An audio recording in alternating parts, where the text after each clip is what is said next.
Hey guys, what's up? Welcome to Now Showing here on the Daily Fix. As usual, my name is JC and I will be your host for this evening's festivities. This week I went and saw the movie Noah starring Russell Crowe, Emma Watson, and Anthony Hopkins. And it was a pretty good film. My kind of like short little intro review was that it was pretty good. This film was directed by Darren Aronofsky, who did Requiem for a Dream. He did Black Swan. A lot of visually stimulating movies, and I definitely feel like this film is up there with the visual stimulations. They had a lot of beautiful shots of like silhouetted across the night sky, and you see it's just a beautiful sunset, and you can see these silhouettes for a long time, and it was pretty good. Enjoyed that. I enjoyed that aspect. I enjoyed there was a lot of stop motion, not necessarily stop motion, but like time lapse that we saw happen, and just kind of following a river as it was being made, and it was pretty good. And as someone who went to Bible college and someone who reads the Bible and studies the Bible and is a Christian, I actually felt like this film was pretty. It was a lot closer than what I thought it was going to be to the actual biblical account of Noah. And that obviously the director and the screenwriter they're able to take creative liberties and kind of make it more malleable and kind of adjust things here and there.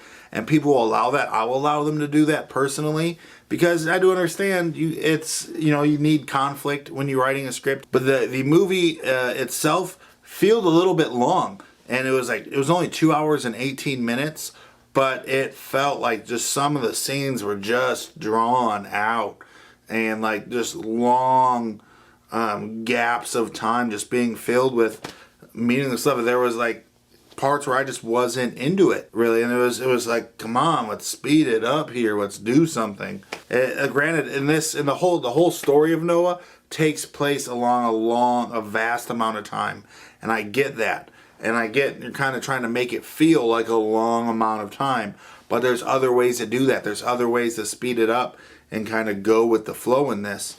Russell Crowe did a good job.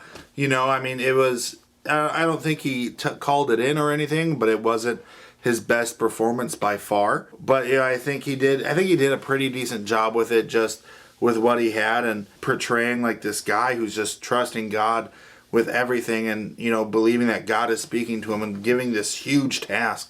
He's got this huge weight on his shoulders and has to deal with it. I felt like he kind of portrayed that, and just even in times of frustration, he's crying out to God, but he's like, I'm going to do it. I'm going to go through with it. Or the creator, as they called it in the movie. It takes a lot of faith to build a boat.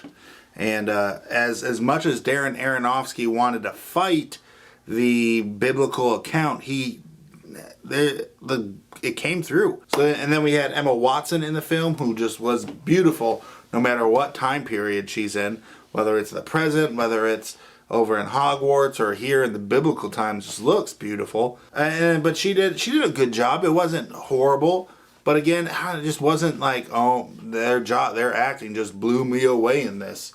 Anthony Hopkins played Methuselah, Noah's grandfather, and I felt like he was a lot of comic relief in that. He, just wanted his grapes, and he just was looking for his grapes and just wanted his grapes, and that's all he wanted. But he was also kind of like this mystic. There was no real like outshining star of this film. Like, you have Russell Crowe, but nobody like burst out like, holy cow. The special effects I feel like were really good. Moving on, and Darren Aronofsky said that all the animals that we see go onto the ark are in fact variations of animals that we have around now. They didn't use any real animals at all in the making of this, but he said kind of just how animals are going to kind of shift over time and, for lack of a better word, evolve, whether it's microevolution. And we see like that kind of happen in that. And so all the animals that you see are little variations of what we might have today, which I think was kind of cool and kind of creative, as opposed to just saying, oh, hey, here's an elephant. But the special effects was pretty good. There wasn't, again, just nothing really mind-bending about this film. I was really expecting this film to be more epic and kind of in your face and stuff, but it really wasn't.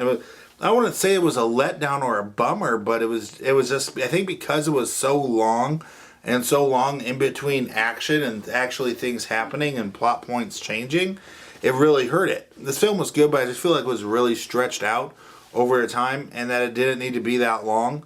Granted, I understand it's, you want this big epic thing, but less than 2 hours would have been fine. 90 minutes, 100 minutes, not 138 minutes. That's a lot of minutes. My overall grade for the movie Noah, I'm giving a B-. It was good. It had its actiony moments when stuff was actually happening. I felt like it was a good film. I felt like they went into explaining. I felt like it stayed closer to the Bible than I thought it was going to, which is something that I always enjoy seeing in this kind of film. It just wasn't. It was a B-, just enough to be above a C+, but barely.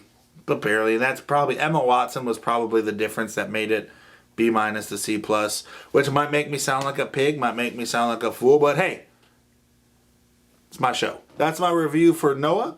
If you want to check out any of our other videos, look at our channel. We got all of them right here.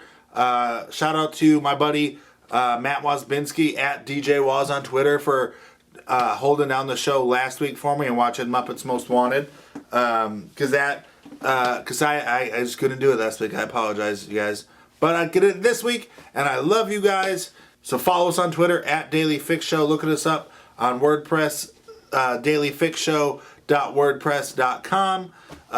Check out our blogs, everything that we have going on over on that site. Don't forget to hit like and subscribe. If you've already subscribed to our channel, awesome. But if not, hit it. Do it. We don't post all the time. We're not like super annoying. But subscribe to our channel already. Give us that thumbs up. That little thumbs up button that you see, push it. It helps us out, makes us look cool amongst all these YouTube channels, help us stand out in the crowd a little bit. Tell your friends. Share this on Facebook. Share it on Twitter. I'm just trying to spread the love, guys. That's all I'm trying to do. But I love you guys. We'll see you next week. Deuces.